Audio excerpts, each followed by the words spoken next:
कांग्रेस में आपसी विवाद को पाटने के लिए कांग्रेस के प्रदेश प्रभारी गुलाम अहमद मीर, प्रदेश अध्यक्ष केशव महतो कमलेश और पूर्व प्रदेश अध्यक्ष राजेश ठाकुर बोकारो पहुंचे। उन्होंने कांग्रेस पदाधिकारियों के साथ बैठक कर संदेश दिया कि कांग्रेस प्रत्याशियों को जीत दिलाएं। बता दें, युवा कांग्रेस के जिलाध्यक्ष समेत कई माइनॉरिटी नेताओं ने कांग्रेस पार्टी से इस्तीफा दे दिया है और गुलाम अहमद मीर और केशव महतो कमलेश ने झारखंड में फिर से गठबंधन सरकार बनाने का दावा किया। आगे लेकर के जा पाए और मेरी तरफ से और हम लोगों को एक ये तो ऑर्गेनाइजेशन के लोगों के साथ थी और ultimately organisation, district president, PCC president, all India सारा तो यहाँ बैठा था।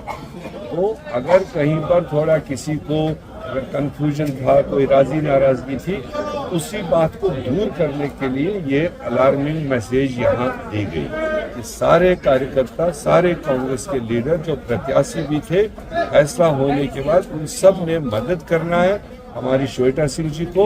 और वैसे भी अंडर करंट इसके लिए सहानुभूति है, लोग तैयार है, बोकारो के लोग तैयार है। ड्यूटी के लोग भी जो हमारे चेयरमैन हैं वो खुद देखे आप बैठक में शामिल थे और उन्होंने पूरा कहा कि मेरा पूरा समर्थन है।